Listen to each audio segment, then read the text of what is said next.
Been a while since the Switch 2 released, so I thought it'd be a good time to look back at the Switch 1. I'll do this by looking at every year of the Switch 1's life along with the hardware.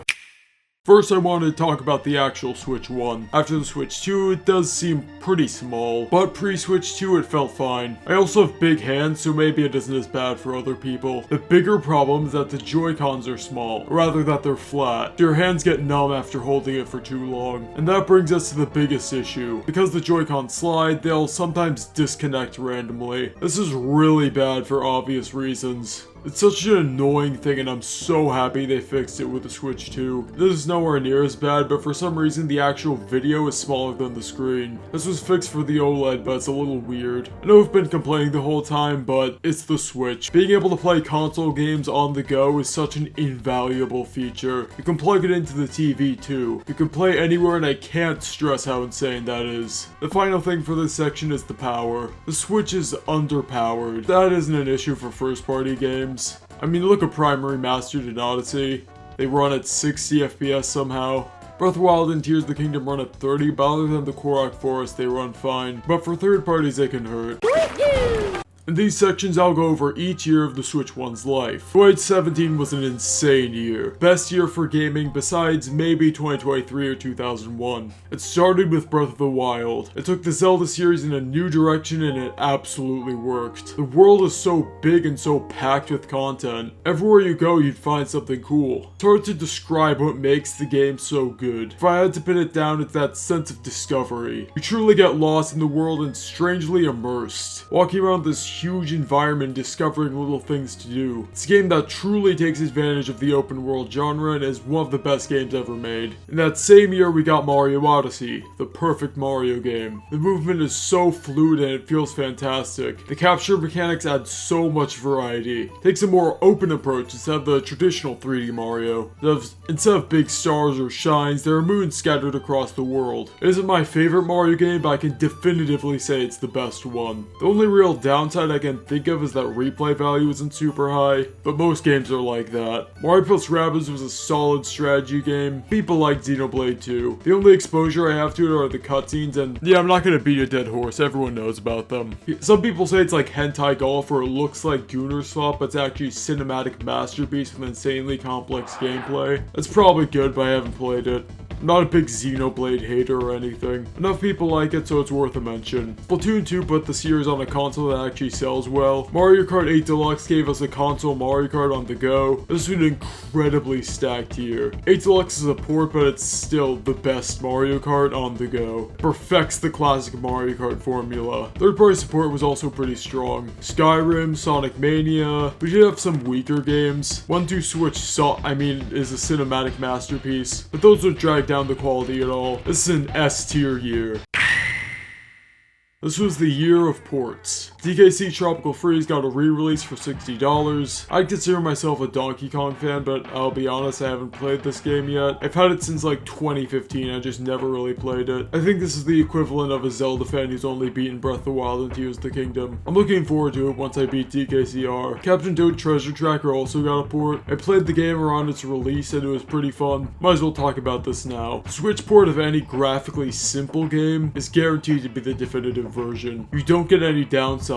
It's the same game, you just get to play it portably. I'd even say this for games where the only downside is being 30 FPS. Portability is just that big of a positive. Dark Souls 1 Remastered was released. It's a great game for what I've heard, but the reason I think it's cool is that it's a Dark Souls game on a Nintendo console. Getting this level of third-party support is pretty insane. Some indie games came to Switch, but we did get a lot from Nintendo. Tennis Aces was alright, but Mario Sports games aren't for me. The main three I like are Star Allies, which seems to be a little divisive, but Star Allies was great. The environments were definitely lacking, but there's a ton of variety in terms of copy abilities. Very fun installment. They had a shit ton of cool side modes later on. Super Mario Party was fun as hell. Some say the only reason people like Super is because they didn't play the others. I'm not beating those allegations. It's not my fault though, literally all my friends hate Mario Party. So this is the only Mario Party I've been able to play with people. I have like 6 Mario Parties, but I've never been able to play them all. The big game was Smash Ultimate. It's the ultimate Smash game. All the fighters are back, over 100 stages and DLC fighters later on. This was a beefy package. The fighting is so refined.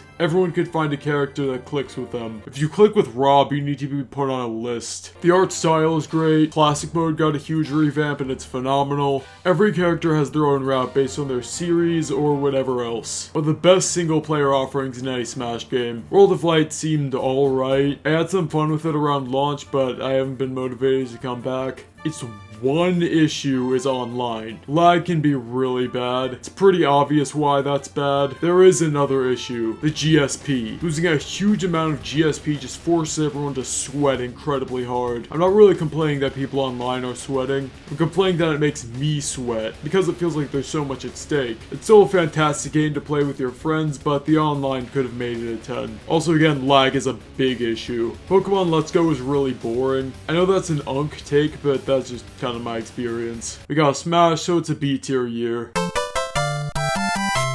The first game most people think about when they think of 2019 Switch games is Mario Maker 2. Yeah, it's amazing. People being able to make their own Mario levels and share them will always be fun. Well, I really hated Mario Maker 1, but that's a topic for another day. It allows for a difficulty that normal Mario can't do because it's Mario. It has to appeal to everyone. Reviewing levels of your friend or just some random guy on Discord is really fun too. I'm a creative person, but even if you aren't, there are enough levels out there to be worth a purchase. But there is one that's even better. Luigi's Mansion 3. I don't know the general consensus on this game, but I absolutely love it. The puzzle design is incredible. Slamming ghosts into other ghosts is really satisfying. It's just a beautifully crafted masterpiece in terms of basically every aspect. The Link's Awakening remake is fantastic. The art style is very nice, and from what I can tell, it improved gameplay as well. If you haven't been spoiled, you need to play this game. In terms of how it plays, it's traditional Zelda. It might seem like a negative, but traditional Zelda is still really good. The story is what makes it stand out. Fire Emblem Three Houses makes me sad. I'm a strategy guy and I love the core Fire Emblem gameplay, but there's so much yapping. The pacing is awful. There are a lot of points where you just wait or go around the school. There's the relationship building, which I guess is fine, but takes up too much time. The combat's really good, so it's still a good game, but god, the pacing sucks. Sword and Shield were pretty hated. I'll give my thoughts on Pokemon later because I haven't technically played these. But according to my friend who plays Pokemon, they're like C tier. I didn't play Crafted World either, but the general consensus is that it was alright. This is a great year. Didn't quite match 2017, but it's definitely A tier. 2020 was during the pandemic, so things slowed down a little bit. Animal Crossing was the big game to keep people entertained. Not me though, I was playing Smash still. Yeah, Animal Crossing is really boring. This type of life simulation game just isn't interesting to me. I don't know if the game's actually bad or if it's just not for me, but it wasn't fun at all. Xenoblade 1 got a remaster, that's cool. It's a Xenoblade I'm interested in playing, but I'd rather play X, it's, you know, the America one. Origami King looks great. I haven't played too much of it. That seems like the most refined take of the exploration-focused Paper Marios. But then there's Pikmin 3 Deluxe. Finally a game I can talk about. Pikmin 3 is fantastic. I did a review if you want to watch that after. It's ultra polished, ultra refined, super good game. The Deluxe version doesn't have Wiimote controls and the side modes nerfed enemy HP for some reason, but still a fantastic game. Also had some extra Olimar side modes that was just kinda okay. 3D All-Stars is a hard one to talk about. In terms of the quality you're getting, it's a must-buy.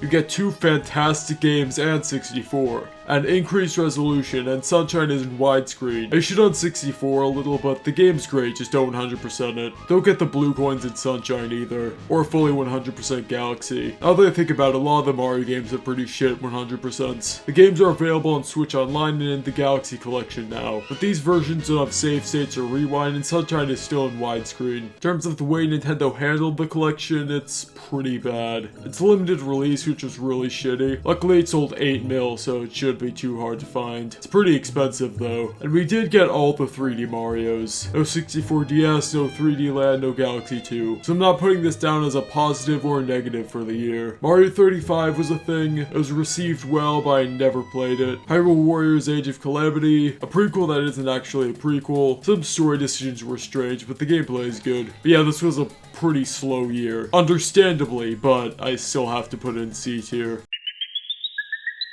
2021 was much better. Let's start with 3D World plus Bowser's Fury. This is an insane package. 3D World is a masterpiece. I'm glad people came around to it. This version also increased movement speed, which I don't think anyone asked for, but it's a fantastic addition. They added online, which was very unexpected. It's a phenomenal port of an incredible game. The interesting part is that they included an entire other game. Bowser's Fury is great. It's still a little bit of a tech demo. What I mean by that is that it doesn't really feel like a full game. It's closer to DLC or an expansion. It's a proof of concept for a truly open world Mario game, and it works. Traversal is pretty fast thanks to Plessy. It's fun to just ride around and make a stop when you see something interesting. It's a really fun experience, and you get 3D World alongside it. It's one of the best deals you can get, and it doesn't have the bad business practices from 3D All-Stars. This year had a lot of remasters. Miitopia got a great one. Skyward Sword HD had some weird choices, but it was good. And BDSP. Okay, I'll talk about Pokemon. Problem with Pokemon is that's a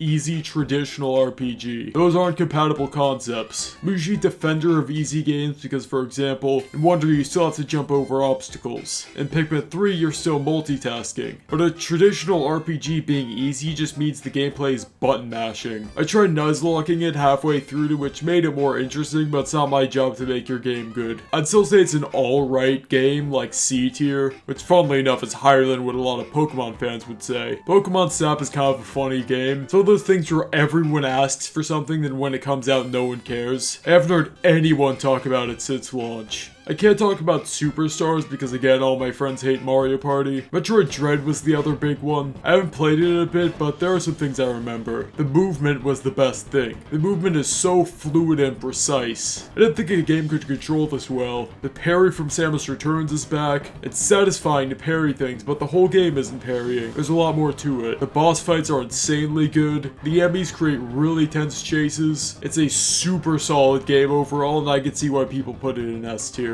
Overall, A tier year. This is the one I'm expecting the most disagreement on. To start, Xenoblade 3. A lot of people liked it, but it doesn't interest me too much. I watched some cutscenes and they are fine. They're good. The voice acting was a little wonky sometimes, but I actually liked that. It's kind of funny and charming. Made it feel kind of Shakespearean, I don't know if that's the right word. Judging by the cutscenes and what people say about it, it seems good. But I didn't play it. The next one is Scarlet and Violet. This launched in a disastrous state, but my issues aren't with that or the visuals. It just it's really empty. It's just an open field. A lot of the devs have been making everything open world. I don't have a massive issue with that, assuming the games are good. Like I mentioned, Breath of the Wild, but this is a case where it doesn't really work. It's just really empty and boring. I did beat the game, but I've talked to people who have, and it doesn't seem like an outlandish claim. Plus, apparently you can't actually pick what gym you want to do because the levels don't scale, which kind of defeats a big part of open world games, which is that freedom of choice. At least Legends Arceus seemed good. Switch Sports was fun. It didn't have a lot of content at launch, but I enjoyed it. I specifically like sword fighting. That was really fun. Another game I enjoyed was Forgotten Land. S tier is absurd, IMO, but I had a good time with it. And 100% is as fun as always. The environments are great, mouthful modes are a nice mix-up. It's just a good time. 3D Kirby plays pretty differently than 2D Kirby, which you wouldn't think is the case since Forgotten Land is literally a 2D Kirby in 3D. But in terms of gameplay, it's more of a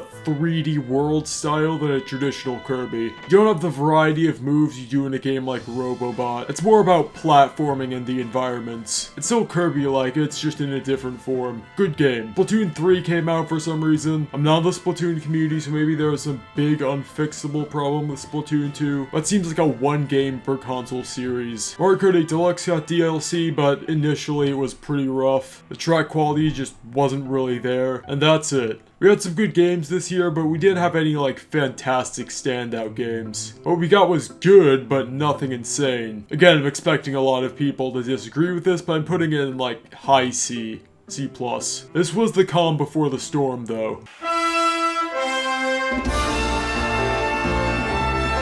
S tier. This year was insane. Let's start with Tears of the Kingdom. Holy shit. It blows Breath of the Wild out of the water. Assuming you're the creative type of person this game was made for. If you aren't, it's a lot closer. They fixed all the issues with Breath of the Wild. I didn't notice these until Tears fixed them, so I'm not gonna use them against Breath of the Wild. Fuse gives a reward for killing tougher enemies, so you'll engage with combat a lot more. I can't stress how much of an improvement this is. I'll actually fight nearly every powerful enemy I see. They added a lot lot of new enemies and bosses as well. The bosses in particular are way better. The blights were serviceable but pretty easy. These have unique designs, and while some are still easy, they're a blast to fight. The depths double the size of the map and offer harder encounters. Plus there's a ton of cool shit there in general. They did keep the same map, which is a little disappointing, but they changed it significantly, and it's cool to see how the map changes between games. Tears is harder than Breath of the Wild too. Bloom is a big part of that. It prevents spamming food to effectively make yourself invincible. The dungeons actually have distinct themes. These, along with the new campaign, would have made it a 10 out of 10. But what makes Tears blow Breath of the Wild out of the water is how creative you can be. If you're not a creative person, you won't get to experience this as much. You could do some crazy shit in this game. You have a gargantuan amount of tools and options. Every problem can be solved in hundreds of ways. It's an absolute masterpiece and in my top 5. That's one game in 2023. There are the Zelda grifters. It's kindergarten level analysis and you shouldn't take them seriously. I'm not saying this to be like exaggeratory, it genuinely feels like you're arguing with children. I swear, something about Zelda discussion brings out the stupidest in people. But yeah, it's the Zelda cycle, it'll be over in a few years. By the way, Breath of the Wild is still in my top 10 best games ever made. Don't take this as me saying it's overrated or anything. Pikmin 4 is the other big one. Again, if people don't think it's a 10 out of 10, Ochi is busted. But the multitasking and collecting is at its peak. There are so many treasures. Pikmin 3 started to add some verticality, but it's a lot more fluid in 4. It lets them get a lot more creative with the map since you aren't limited by your inability to jump. All of the types are back, even if some are definitely better than others. The Dandori Trials might be the best part of the game. It takes what's so great about Pikmin and shrinks it into bite-sized chunks of fun. Getting the platinum medals isn't easy either. You have to work for them. It's effectively mission mode, but it's a part of the main campaign. While in Pikmin 3, a lot of players, myself included, missed the mission mode. It being a part of the campaign means everyone gets to experience Peak. There are some small issues, but overall this is phenomenal. If you care more about Pikmin combat, yeah, I can understand it being lower, but that's lower on my list of why I love Pikmin. We also got Mario Wonder. This is the best 2D Mario so far. It's so creative and so weird. There are basically no bad levels. The Wonder Flowers switch things up. Every level has a gimmick, but even if you're a weirdo who doesn't like the Wonder Flowers, the level design is still fantastic even without them. It's pretty easy, but still fun, and the 100% is great. All the purple 10 coins are hidden really well.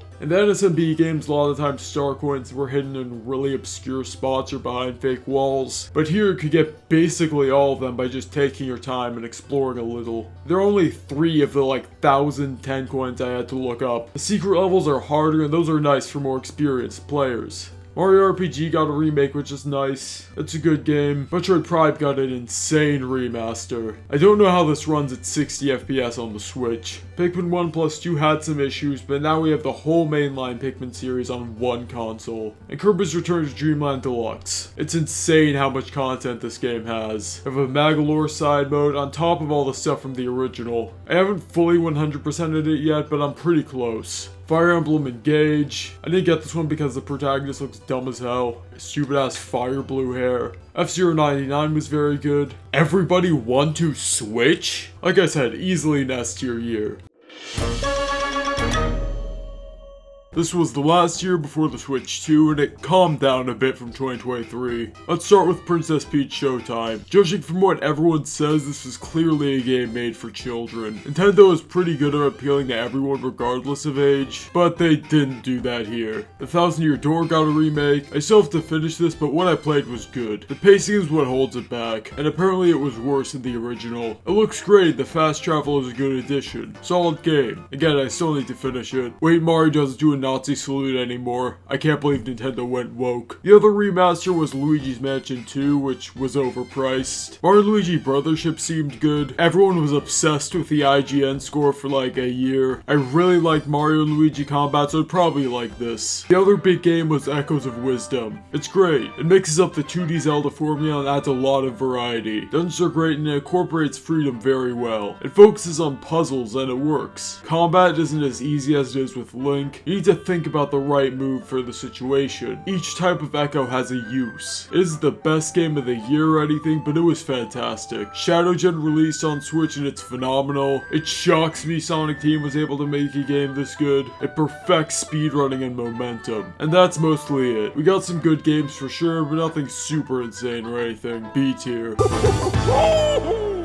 This is the last year of the Switch 1. In June, the Switch 2 launched, and I consider that the end of the Switch 1's life. We are getting cross-gen stuff, but those are a part of the Switch 2 era. But there's still some games released during the first half. The main one being DKC Returns HD. This got a lot of criticism. I mean, after the Switch 2, it doesn't seem that bad, but it was a thing people complained about. Yeah, it was really overpriced. $60 for a port like this just isn't good. But it's the definitive version of DKCR, so I got it. It's the 3DS version on a big screen. The thing that shocked me was modern mode. When I first read this, I thought they'd get rid of lives because it's called modern mode. If there's one change to make, it would be that. But no, it's just generic easy mode. I mean, you could already get around game overs pretty easily. Just grind coins and buy balloons, but that's kind of tedious. Fantastic game though. Xenoblade X God Definitive Edition. Like I said, this is the one I'm most interested in playing. Again, because America. And that's really it besides cross-gen. I would give this a ranking, obviously. The year was cut off halfway through, so I'll just move on to the conclusion. The Switch 1 is the best Nintendo console. Switch 2 is still really early on in its life, and time will tell if it'll surpass it. Nintendo in the Switch 2 era is a lot more greedy, though. I mean, they always were, but it got a lot worse. Switch 1 era was fun.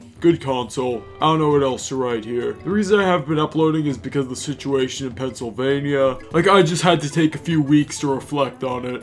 I could subscribe if you enjoyed. After this one, there's gonna be another long break because I have to work on the end of the year ranking, which is looking to be like 30 to 40 minutes. And after that, there will probably be an even longer one because I'm working on like a 2-hour video. That's about it. See ya.